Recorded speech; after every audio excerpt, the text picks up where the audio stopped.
Welcome back, everybody. We are ready to start chapter 10 of Out of My Mind. Penny wakes up every morning asking for her doodle, a soft brown stuffed animal that might be a monkey or maybe a squirrel. It's so beat up, nobody knows for sure what it really is. She drags it everywhere. Doodle, she cries if it's been caught in her blankets. Doodle, she cries if it's right next to her. Of course, it sounds more like doo-doo when she says that. It makes Dad crack up.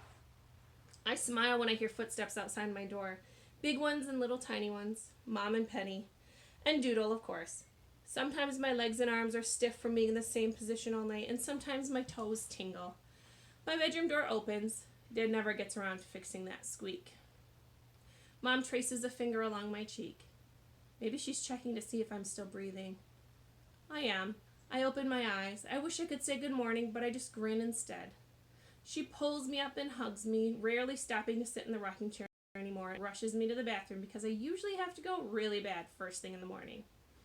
Penny trails behind us, wearing a huge red and white hat like the one in The Cat in the Hat. The girl has a major hat obsession. And always with her doodle. Butterscotch is never far from her. She lets Penny put hats on her and somehow endures Penny's hugs, which sometimes feels more like chokeholds. I've gotten a few. She barks to alert Mom or Dad if Penny gets too close to an electric plug or the front door. Our bathroom is painted ocean blue and is large enough for Penny, Butterscotch, me, and Mom, and my chair without feeling crowded. That's a good thing because we spend lots of time in there. Penny and I make pretty big messes, but at least I don't have to wear diapers. It's bad enough that someone has to put me on the toilet, but diapers? Yuck. Even though the doctor said it would be impossible, by the time I was 3, Mom had me potty trained like any other kid my age. I hated sitting in dirty diapers, and she hated changing them, so I figured out a way to let her know I had to go, and she'd hustle me to the toilet. Mom and I can sometimes talk without words. I point to the ceiling, and she somehow just knows whether I'm talking about the ceiling fan, the moon, or the dark spot where the rain leaks through during the last thunderstorm. She can tell if I'm sad, and she can sense when I need a hug. She rubs my back and makes me relax when I'm tense and upset. She tells dirty jokes sometimes when Dad isn't listening, and we both crack up. One morning, as she was getting me dressed for school, I pointed to her stomach and then covered my eyes as if the sight were too much to look at. It was shortly after Penny had been born, and she still had a good-sized baby bulge. "You calling me fat?" she asked, acting insulted. I laughed a little and said, which is the closest thing I've got to a yes. "Take it back," she said, tickling the bottom of my feet. Instead, I held my arms out like it was a huge circle and laughed out loud. "Enormous, like an elephant." I could tell she knew what I was thinking. We both rolled with laughter, and she hugged me tight. I wish I could tell her I loved her. Mom knows when I'm hungry or thirsty and whether I need a glass of milk or just some water. She can tell if I'm really sick or simply faking it because sometimes I do pretend that I don't feel good just so I can stay home. She can tell what my temperature is just by feeling my forehead. She only uses the thermometer to prove that she's right. I can tell stuff about what she's thinking, too. By the end of the day, after she's been at the hospital all day, then fixed dinner, then bathed Penny and me and put me in bed, I can tell she's kind of reached her max. She breathes hard. Her forehead is sweating. Sometimes I reach out and touch her hand with mine. I can feel her calm down, and she'll trace her fingers along my cheek, just like she does in the morning, and give me a kiss goodnight. Every Saturday morning after I've been fed, Mom reads the newspaper while she has her coffee, and Penny smashes banana on her high chair tray. Butterscotch doesn't like fruit, but she stays close by just in case somebody drops a piece of bacon. Mom's off on the weekends, so she relaxes. She sometimes reads articles to me or tells me about the latest hurricane or uprising or explosion in the world. More fighting in the Middle East, she says. I've seen it on TV. Bombs and tears and traces of fear. There's a new Superman movie coming out soon, she reads as she shakes the newspaper flat. Maybe we can go catch a matinee. I love superheroes. I guess Superman is my favorite because he can fly. How great would that be? Mom reads me the comic pages also. I like Garfield. Garfield is cheating on his diet again, Mom says. He ate John's lasagna and Odie's meatballs. I laugh and point at Mom's hips. You calling me fat again, Miss Dee Dee? Just because I finished off your spaghetti last night? I grin. You'll be sorry when I start feeding everybody lettuce for lunch. We both laugh. Mom's not even close to being fat, but I just like to tease her. For my 10th birthday, I got a whole book of Garfield cartoons. Now that's what's up. I made Dad read it to me over and over. Garfield is a cat who has lots to say, but all his words are written in little circles above his head. He can't really talk, of course. He's a cat. But sometimes that's how I feel.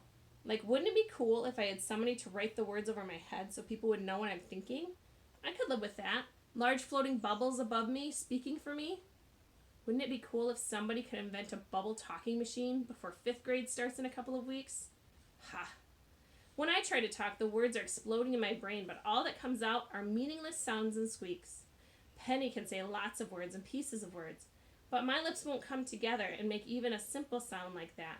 So most of the noises are vowels. I can say and ah pretty clearly, and if I concentrate, sometimes I can squeeze out a ba or a ha. Well, that's it. My parents can usually figure out what I need just by listening carefully. To outsiders, I probably sound like one of those children who was raised by wolves. My communication board, even with everything Mrs. V has added to it, it sort of sucks. For example, one afternoon earlier this summer, I had a taste for a Big Mac and a shake. Vanilla. I love fast food. Mom wasn't home, and getting my father to figure out what I want is sometimes a big job. I pointed to the picture of my dad, the word go, the word eat, and a happy face. That's all I had to work with. Gotta give him credit, he tried. He asked me a million questions so I could point to yes or no. Are you hungry? Yes. Okay, I'll fix you some tuna salad. No, I pounded on the tray. I thought you said you were hungry. Do you want some spaghetti? No. Gentler this time. So what do you want? No answer. Nothing on my board could describe it. I pointed to go again. You want me to go to the kitchen and cook you something? No. You want me to go to the grocery store? No. I was starting to get upset, pounding the board with my right thumb once more. I don't get it. You said you wanted me to get you something to eat. Yes. Once again, I pointed to Dad's picture, then go, then eat, then happy face. I could feel one of my tornado explosions starting. I started to kick and my arms got all tight. It was driving me crazy that I couldn't tell him about a stupid Big Mac. Calm down, sweetheart, Dad said softly. My jaws felt like steel bars. I knew I was breathing hard, and my tongue wouldn't stay in my mouth. I hit my board once more, aiming at no word in particular. Ugh! I screeched. I'm sorry, Melody, but I can't figure out what you mean. I'm going to fix you some noodles and cheese. Would that be okay? I sighed. I gave up and pointed to yes. I calmed down while he cooked. The noodles were pretty good.